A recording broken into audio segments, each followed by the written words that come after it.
do oitavo ano, tudo bem com vocês? Como é que vocês estão? Estamos iniciando mais uma videoaula de língua portuguesa. Esta é a aula de número 22 e o nosso conteúdo é vozes verbais. Então este é um conteúdo gramatical, por isso pegue seu caderno, anote tudo aquilo que você entendeu e anote tudo aquilo que você não entendeu para que você possa ir lá no Google Meet e tirar sua dúvida comigo. Vamos lá aprender um pouco mais de língua portuguesa?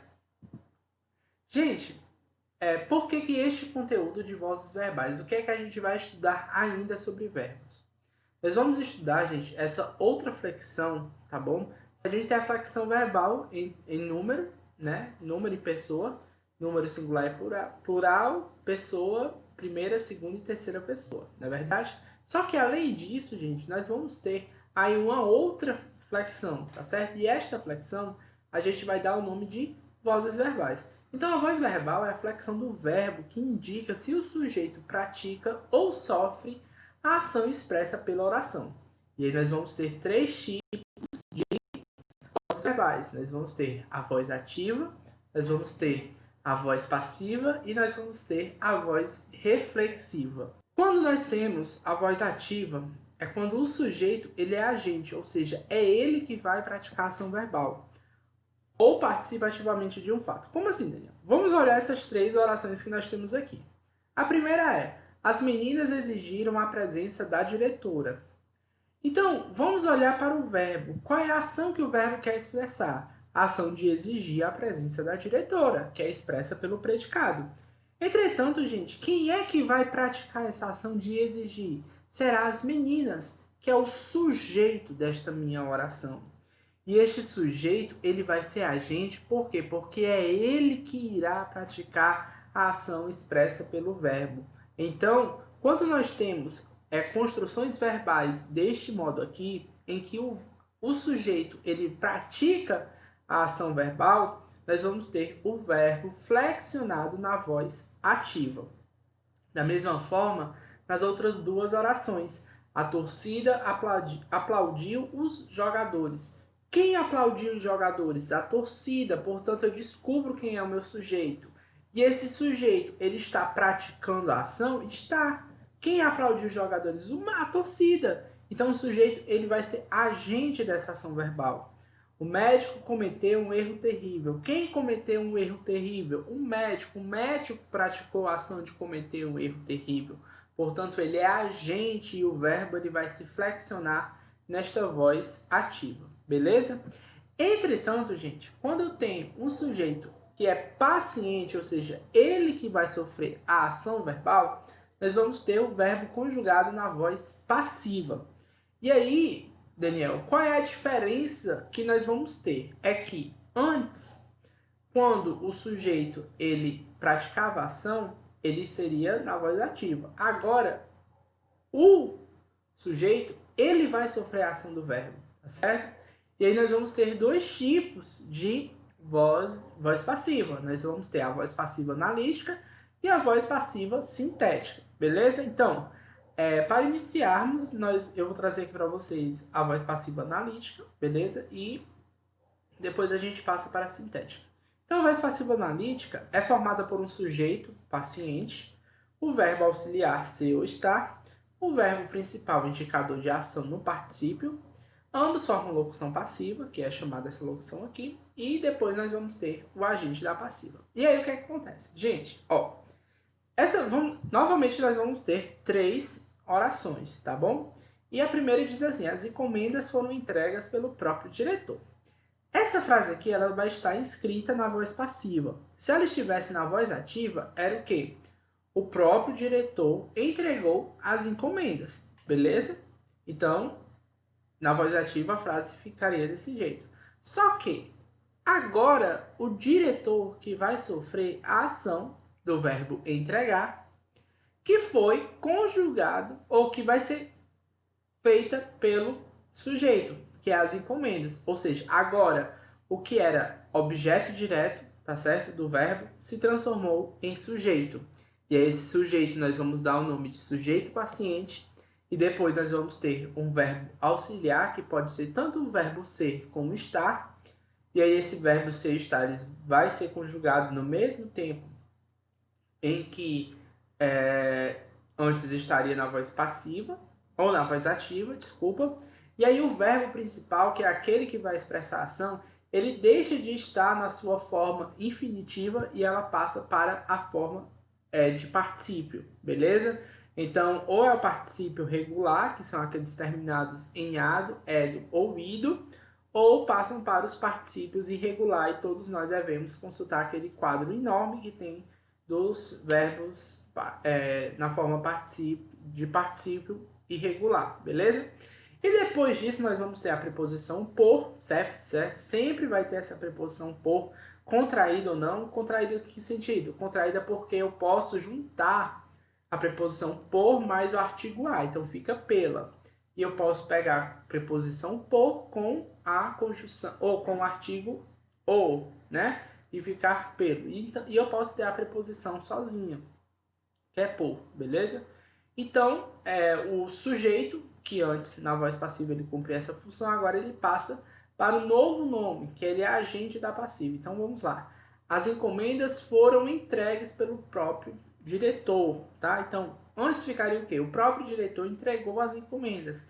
Mas agora, as encomendas que antes que sofria a ação do sujeito, agora ela passa para o outro papel. Ela vai praticar a ação e o sujeito ele vai sofrer essa ação. Por isso que ele é chamado de agente da passiva. Ele que vai sofrer a ação do verbo, beleza? Então as casas foram alugadas pela imobiliária. Antes era o quê? A imobiliária alugou as casas. Entretanto, como agora o que antes, né, sofria a ação, passou a exercer a ação, então a gente trocou. E aí nós vamos ter essas formas aí na voz passiva. As roupas foram compradas por uma elegante senhora.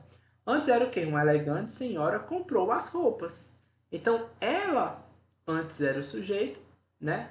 Agora está sofrendo essa ação. Por isso que a forma fica desse jeito, como está escrito aqui. Beleza? E, gente, na voz passiva sintética, tá bom? É como se eu sintetizasse, tá? A expressão, tá? Como aqui tinham essa locução verbal passiva, foram comprados, foram alugados, foram entregues. Aqui eu vou encurtar isso aí. Eu vou conjugar o verbo na terceira pessoa do singular ou do plural, a depender do sujeito, né? E vou, ó, exprimir isso tudo, tá? E aí eu vou utilizar da adição de um pronome definido, que é esse se, ele vai funcionar como partícula apassivadora. E aí depois eu vou ter o sujeito paciente. Então, por exemplo, eu tenho assim, encomendas se entregam. É muito difícil na língua portuguesa ter uma ocorrência como essa. Não é comum as pessoas dizerem isso, mas como era dizer o quê? Entregue-se, entregam-se encomendas. Tranquilo? E aí alugam-se casas, compram-se roupas usadas. Beleza? Gente, além da voz ativa e da voz passiva, nós vamos ter a voz reflexiva. E esta voz reflexiva é aquela que o sujeito ele vai praticar e vai sofrer a ação, beleza? E aí, gente, eu vou ter dois tipos de voz reflexiva. Tanto a voz reflexiva, tá certo? Que será simplesmente chamada de reflexiva quando o sujeito praticar ação sobre si mesmo. Então, quando eu digo assim, Carla machucou-se, a Carla praticou a ação de machucar, mas ela também sofreu essa ação de ser machucada, tá bom? E aí sempre vai aparecer dentro dessas, juntamente com esse pronome aí. E esse pronome, ele não ele vai exercer a função apassivadora, mas a gente vai perceber que vai ser o sujeito que vai sofrer a ação. Do contrário daqui, ó, entregam-se encomendas, ou seja, existe alguém que vai entregar essas encomendas, beleza? E aí, gente, eu também vou ter a voz reflexiva recíproca, que vai ser quando o sujeito ele pratica a ação sobre o outro, que pratica a ação sobre o primeiro. Ou seja, eu vou o quê? Eu tenho aí Paulo e Renato amam-se. Paulo ama Renata e Renata, Paula ama Renato e Renato ama Paula. Então é uma ação recíproca, uma ação que vai, mas essa mesma ação ela volta. na mesma intensidade, na mesma força. E aí é o sentido da palavra reciprocidade. E aqui na voz reflexiva, duas pessoas, dois sujeitos vão praticar a ação um sobre o outro, tá certo? E vice-versa. Por isso que nós vamos chamar de voz reflexiva recíproca. Os jovens agrediram-se durante a festa. Um jovem e outro jovem estavam se agredindo de modo recíproco, beleza? O ônibus chocaram-se violentamente. E aí eu vou ter o quê? Os ônibus que estão exercendo ação recíproca. Um bateu no outro, certo? Um não escapou. Um bateu no outro. Então aí eu vou ter uma voz reflexiva recíproca. Galera, para eu passar, tá certo? A voz ativa para a voz passiva ou vice-versa, eu tenho que fazer os seguintes passos. Para efetivar a transformação da ativa para a passiva e vice-versa, procede-se da seguinte maneira. O sujeito da voz ativa passará a ser o agente da passiva. O objeto direto da voz ativa passará a ser sujeito da voz passiva.